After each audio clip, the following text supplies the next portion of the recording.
Bismillahirrahmanirrahim. Assalamualaikum warahmatullahi wabarakatuh.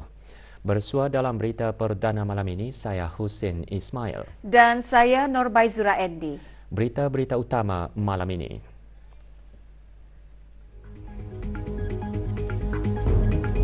Kebawah Duli Yang Maha Mulia Paduka Seri Baginda Sultan dan Yang di-Pertuan Negara Brunei Darussalam dan Kebawah Duli Yang Maha Mulia Paduka Seri Baginda Raja Isteri berkenan berangkat memulakan keberangkatan negara ke Malaysia.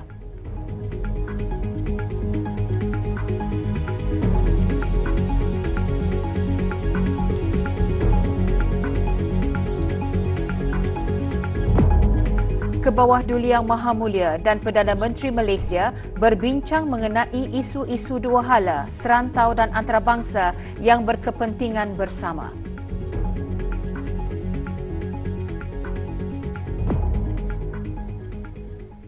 Kebawah Duli Yang Maha Mulia Paduka Seri Baginda Sultan Haji Hassanal Bolkiah Muizzaddin Wad Daulah Ibni Almarhum Sultan Haji Umar Ali Saifuddin Sa'dul Khairiwaddin Sultan dan Yang di-Pertuan Negara Brunei Darussalam dan Kebawah Duli Yang Maha Mulia Paduka Seri Baginda Raja Isteri Pengiran Anak Hajah Saleha binti Almarhum Pengiran Pemanca Pengiran Anak Haji Muhammad Alam hari ini berkenan berangkat memulakan keberangkatan negara ke Malaysia dengan berangkat ke Majlis Sambutan Rasmi, Kunjungan Muhibah dan Majlis Santap Negara bersama Kebawah Duli Yang Maha Mulia Seri Paduka Baginda Yang di-Pertuan Agong Malaysia ke-16 dan Kebawah Duli Yang Maha Mulia Seri Paduka Baginda Raja Permaisuri Agong Tunku Azizah Aminah Maimunah Iskandariah binti Almarhum Al-Mutawakkil Allah Sultan Iskandar Al-Haj. Mengiring keberangkatan Kebawah Duli Yang Maha Mulia dan Kebawah Duli Yang Maha Mulia Paduka Seri Baginda Raja Isteri ialah Yang Teramat Mulia Paduka Seri Pangeran Anak Puteri Hajah Masna Ambassador at Large di Kementerian Hal Ehwal Luar Negeri. Majlis Sambutan Negara berlangsung di Istana Negara Kuala Lumpur.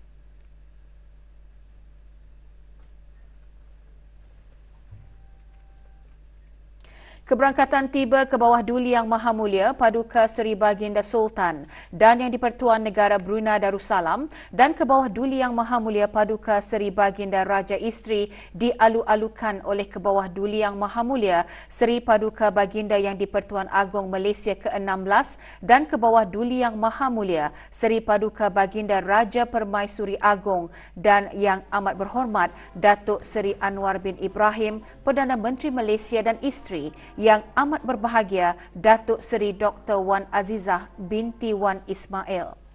Majlis dimulakan dengan Kebawah Duli Yang Maha Mulia menaiki pentas khas untuk menerima tabik hormat dan diiringi dengan lagu kebangsaan negara Brunei Darussalam dan lagu kebangsaan Malaysia serta 21 das tembakan meriam. Majlis diteruskan dengan pemeriksaan barisan kehormatan terdiri daripada Regimen Askar Melayu Diraja.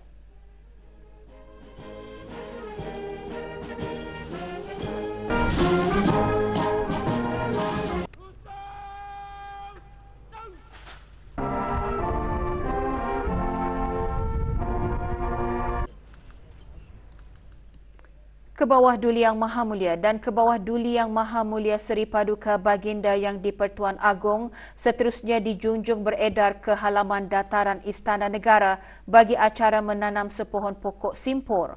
Acara penanaman pokok tersebut adalah sebagai tanda kenang-kenangan keberangkatan negara Kebawah Duli Yang Maha Mulia ke Malaysia yang mencerminkan tali kekeluargaan mendalam yang sekian lama dipupuk oleh kedua-dua buah negara.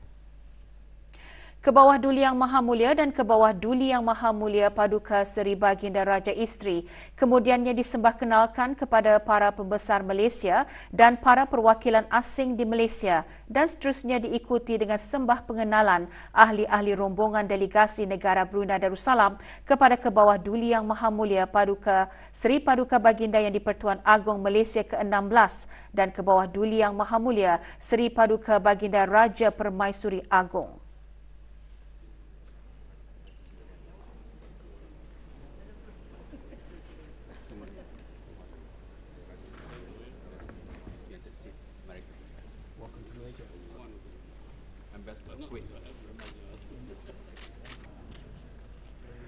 Selepas Majlis Sambutan Negara, Kebawah Duli Yang Maha Mulia dan Kebawah Duli Yang Maha Mulia Paduka Seri Baginda Raja Isteri berkenan berangkat ke kunjungan muhibah bersama Kebawah Duli Yang Maha Mulia Seri Paduka Baginda yang di-Pertuan Agong Malaysia ke-16 dan Kebawah Duli Yang Maha Mulia Seri Paduka Baginda Raja Permaisuri Agong dengan kedua-dua pemimpin antara lainnya membincangkan mengenai jalinan silaturahim yang erat dan mesra serta hubungan kerjasama dua hala yang sangat baik di antara kedua-dua buah negara. Kebawah Duli Yang Maha Mulia dan Kebawah Duli Yang Maha Mulia Paduka Seri Baginda Raja Isteri juga berkenan disembah kenalkan dan meletak nama pada sejenis bunga orkid baharu sempena keberangkatan negara Kebawah Duli Yang Maha Mulia dan Kebawah Duli Yang Maha Mulia Paduka Seri Baginda Raja Isteri ke Malaysia. Bunga orkid tersebut didaftarkan dengan nama Papua Leonanda Queen Saleha.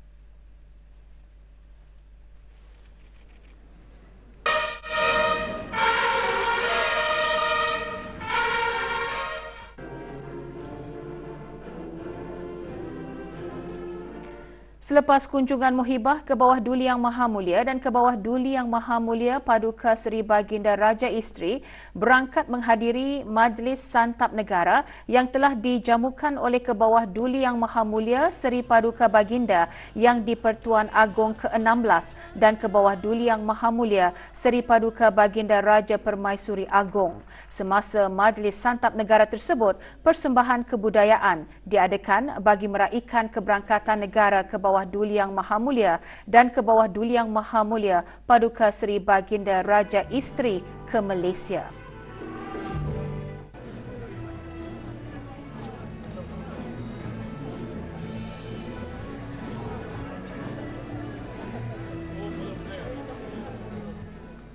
Sebelum berangkat meninggalkan Istana Negara, Kebawah Duli Yang Maha Mulia dan Kebawah Duli Yang Maha Mulia Paduka Seri Baginda Raja Isteri disembahkan dengan ucapan selamat berangkat oleh Kebawah Duli Yang Maha Mulia Seri Paduka Baginda yang di-Pertuan Agong ke-16 dan Kebawah Duli Yang Maha Mulia Seri Paduka Baginda Raja Permaisuri Agong.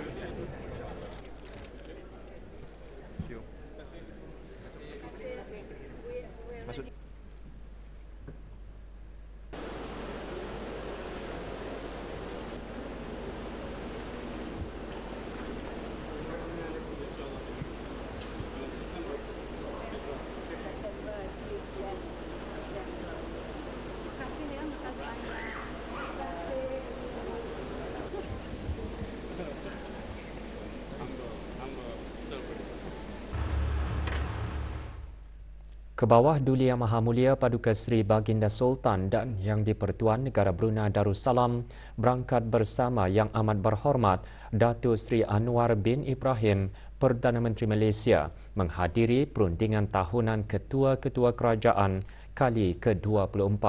Majlis tersebut berlangsung di Kompleks Seri Perdana Putrajaya.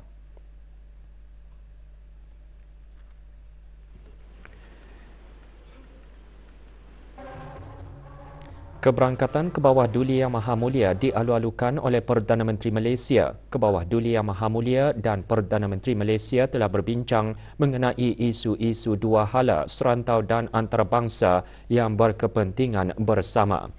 Sejurus selepas majlis perjumpaan berkenaan, Kebawah Duli Yang Maha Mulia bersama Perdana Menteri Malaysia menyaksikan majlis pertukaran dokumen bagi satu treaty dan dua memorandum persefahaman di antara kerajaan Kebawah Duli Yang Maha Mulia Paduka Seri Baginda Sultan dan Yang di-Pertuan Negara Brunei Darussalam dengan kerajaan Malaysia, iaitu Treaty of the International Transfer of Prisoners, Memorandum of Understanding in the Field of Youth and Sports, Memorandum of Understanding on Cooperation in the Areas of Sharia Judiciary, Sempena perundingan tahunan Ketua-Ketua Kerajaan kali ke-24, satu kenyataan bersama dikeluarkan. Selepas menyaksikan majlis tersebut, Kebawah Duli Yang Maha Mulia berkenan berangkat menghadiri majlis santap petang yang dihoskan oleh Perdana Menteri Malaysia.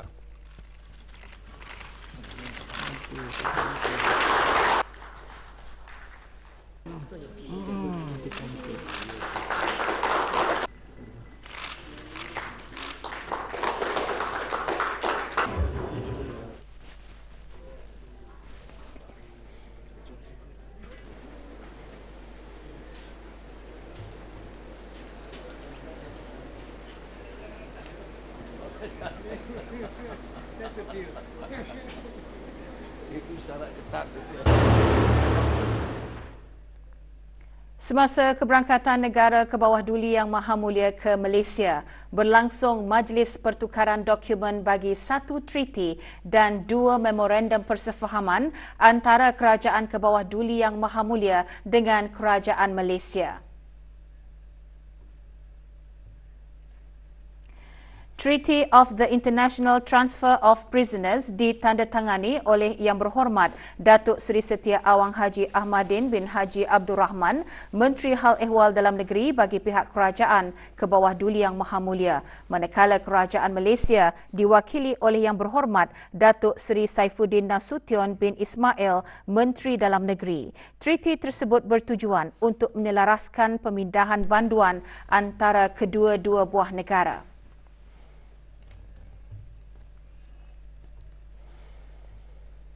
Bagi Memorandum of Understanding in the Field of Youth and Sports, penandatanganan disempurnakan oleh Yang Berhormat Datuk Seri Setia Awang Haji Nazmi bin Haji Muhammad, Menteri Kebudayaan Belia dan Sukan, bagi pihak Kerajaan Kebawah Duli Yang Maha Mulia, dan Kerajaan Malaysia diwakili oleh Yang Berhormat Yoh Sio Swan, Menteri Belia dan Sukan.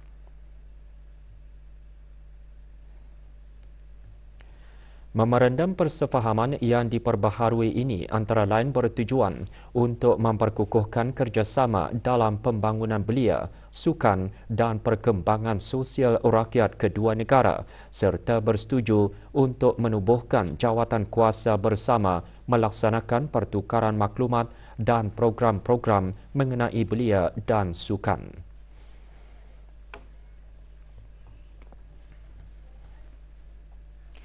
Memorandum of Understanding on Cooperation in the Areas of Syariah Judiciary menandatangani bagi pihak Kerajaan Kebawah Duli Yang Maha Mulia Yang Berhormat Pihin Orang Kaya Paduka Seri Utama Datuk Paduka Seri Setia Haji Awang Salim bin Haji Besar, Ketua Hakim Syar'i. Manakala Kerajaan Malaysia diwakili oleh Yang Berhormat Datuk Haji Muhammad Amran bin Mat Zain, Ketua Hakim Syariah dan Ketua Pengarah Jabatan Kehakiman Syariah. Antara objektif memorandum persefahaman tersebut adalah bagi mengukuhkan dan membangunkan lagi kerjasama dalam bidang kehakiman syariah melalui program pertukaran pegawai, penyelidikan bersama, pertukaran penerbitan, laporan serta bahan akademik, perkongsian aktiviti dan program-program yang bermanfaat kepada kedua negara.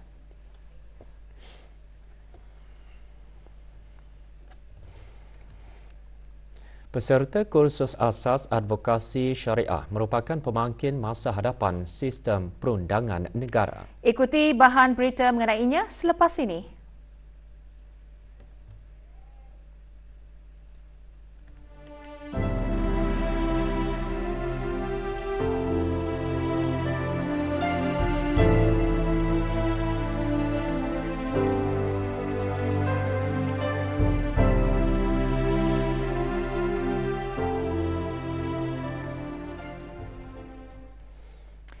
Pendedahan dan peningkatan kemahiran advokasi pada peringkat praktikal perlu diberi keutamaan. Dengan meningkatkan kecekapan dan kemahiran dalam bidang advokasi, ia akan dapat meningkatkan kebolehpasaran dalam mencari kerja.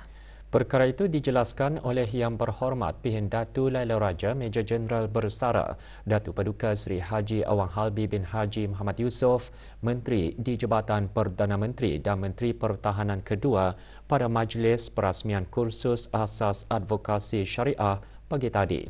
Majlis berlangsung di Dewan Bankuet Jabatan Perdana Menteri.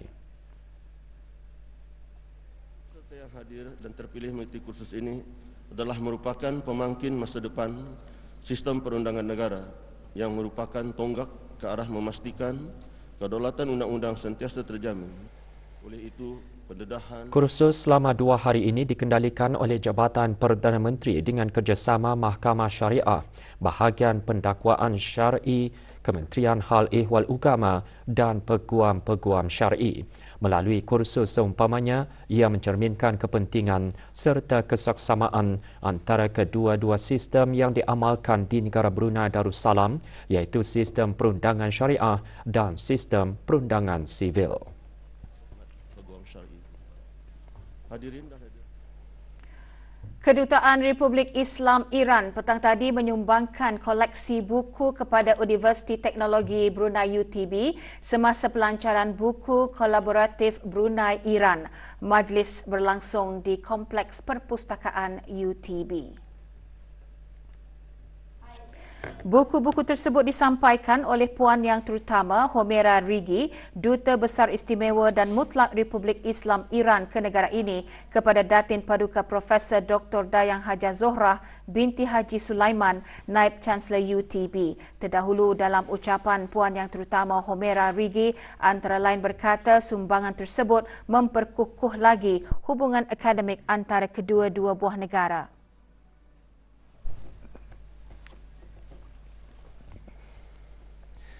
Kapal armada ke-7 Amerika Syarikat sedang membuat lawatan muhibah ke negara Brunei Darussalam selama 3 hari. Petang tadi diadakan majlis mengalu-alukan ketibaan kapal USS Blue Ridge di Muara. Antara yang hadir Major Jeneral Datuk Paduka Seri Haji Muhammad Hazaimi bin Bol Hassan, Pemerintah Angkatan Bersenjata Diraja Brunei ABDB dan Puan Yang Terutama Karen R. McClellan, Duta Besar Istimewa dan Mutlak Amerika Syarikat ke negara ini. Semasa lawatan, kapal berkenaan akan mengadakan latihan passage bersama kapal Tentera Laut KDB Darussalam. Lawatan bertujuan untuk meningkatkan operasi maritim kedua-dua buah negara dan membolehkan pertukaran kepakaran. 90 pelatih yang menamatkan program Jati Diri bagi pelajar iSkill Cohort 3 diraikan pagi tadi pada majlis penutupan program berkenaan. Majlis berlangsung di kem latihan program khidmat bakti negara Batu Apoi, Temburong. Sijil-sijil disampaikan oleh Dr. Dayang Haja Huraini binti Pihin Orang Kaya Setiajaya, Datuk Paduka Awang Haji Hurairah, Timbalan Setiausaha Tetap Wawasan di Jabatan Perdana Menteri, Program Anjuran Sekretariat Tetap Manpower Planning and Employment Council, Bahagian Khidmat Bakti Negara dan Institut Pendidikan Teknikal Brunei antara lain bertujuan untuk menyemai nilai-nilai kepribadian dan jati diri yang teguh dalam kalangan pelajar.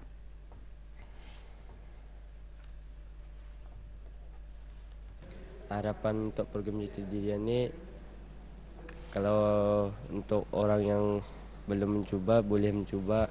Pasal sini dapat banyaklah faedah yang ada di sini. Macam orang berdikari sendiri, boleh apa yang macam kurang arah katanya tu boleh jadi ada. Alhamdulillah, saya telah menamatkan program selama 90 hari. Saya dapat melaksanakan tugas-tugas yang ada di sini seperti yang dari segi fizikal, jasmani, disiplin dan kenegaraan. Pusat Serantau Simeo Voktek melalui Jawatankuasa Musala Ar-Raudah mengadakan Majlis Ilal Hijrah 1445. Majlis berlangsung di Dewan Sri Kerna Pusat Serantau Simeo Voktek. Turun Al-Quran, nuzul Al-Quran bulan Ramadan disainkan. Ada yang berpendapat desain Hadir Awang Alias bin Haji Abu Bakar, Pengarah Pusat Serantau Simeo Voktek. Pengisian majlis, ceramah agama dan motivasi bertajuk Ilal Hijrah, Ugama Dipelihara Negara Sejahtera yang antara lain menyentuh mengenai pengajaran-pengajaran dari peristiwa hijrah Rasulullah sallallahu alaihi wasallam.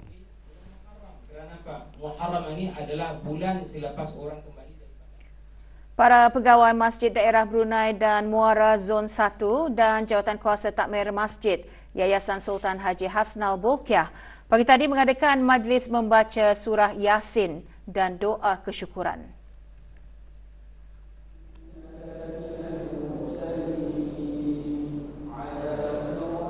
Majlis adalah bersempena ulang tahun Hari Keputeraan ke bawah Duli Yang Maha Mulia Paduka Seri Baginda Sultan dan Yang di-Pertuan Negara Brunei Darussalam ke-77. Acara juga diserikan dengan ceramah sempena sambutan Ilal Hijrah 1445. Majlis berlangsung di Masjid Yayasan Sultan Haji Hasnal Bolkiah, Kampung Bolkiah.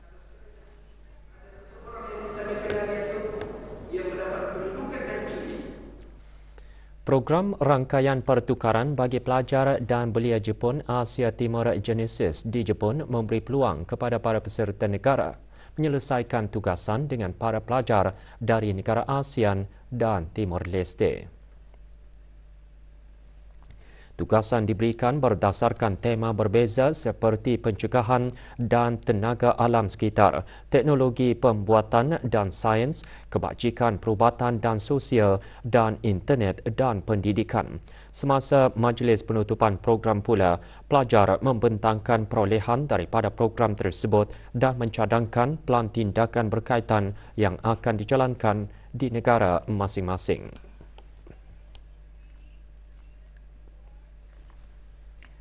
Kementerian Sumber-Sumber Utama dan Pelancongan melalui Jabatan Kemajuan Pelancongan kini membukakan pendaftaran penyertaan bagi acara Brunei December Festival BDF kali ke-7 kepada semua pengurus acara tempatan dan antarabangsa.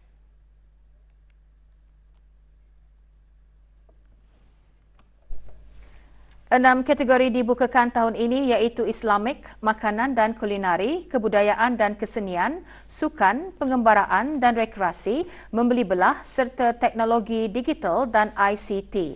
Pendaftaran boleh dibuat secara digital dengan mengimbas kod QR yang disediakan atau melalui laman sesawang www.bruneiTourism.com/BDF2023. Tarikh tutup pendaftaran adalah pada 30 September 2023 pukul 4.30 petang. Untuk maklumat lanjut, layari laman sesawang Tertera atau Instagram @BruneiDecemberFest atau hubungi talian 7172-822.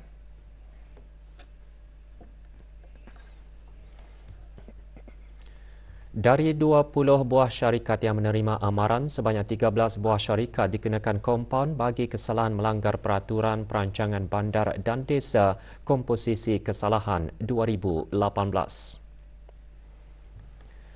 Amaran dan kompaun dikeluarkan semasa OPKEMAS yang dijalankan oleh pihak Otoriti Perancang, Jabatan Perancang Bandar dan Desa di Mukim Serasa, Mukim Brakas dan Mukim Mentiri. Kesemua syarikat berkenaan dikenakan kompaun RM250 kerana meletakkan, menggunakan, menghalang, mempamerkan barang-barang di kawasan letak kenderaan, kawasan kaki lima dan kawasan lanskap di premis perniagaan dan perusahaan. Syarikat-syarikat tersebut diberikan tempoh 7 hari dari tarikh kompaun dikeluarkan untuk menjelaskan denda. Orang awam, pemilik perniagaan dan perusahaan diingatkan untuk mematuhi undang-undang perancangan dengan mendapatkan kebenaran perancangan bagi setiap kemajuan dan penggunaan tanah. Pertanyaan lanjut, hubungi talian hotline Jabatan Perancang Bandar dan Desa di 8200222. Perkembangan bola sepak Liga Super Brunei 2023. Wijaya FC terpaksa akur selepas tewas kepada Kasuka FC dalam perlawanan yang berlangsung semalam di Kompleks Sukan Brakas. Perlawanan diadakan selepas ditangguhkan pada minit ke-52 dalam perlawanan terdahulu berikutan keadaan cuaca hujan. Kasuka FC beraksi dengan cemerlang apabila menjaringkan 8 gol dan Wijaya FC 1.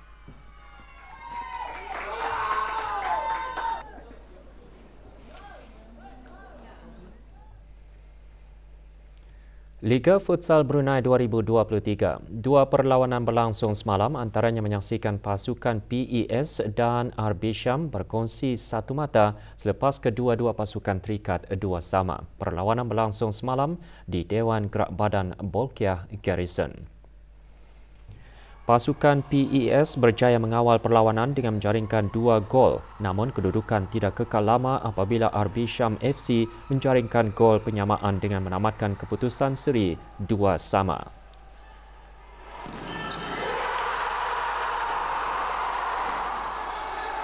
Sementara itu, dalam perlawanan berlainan, Kota Ranger terpaksa akur selepas tewas kepada Almires 5-7.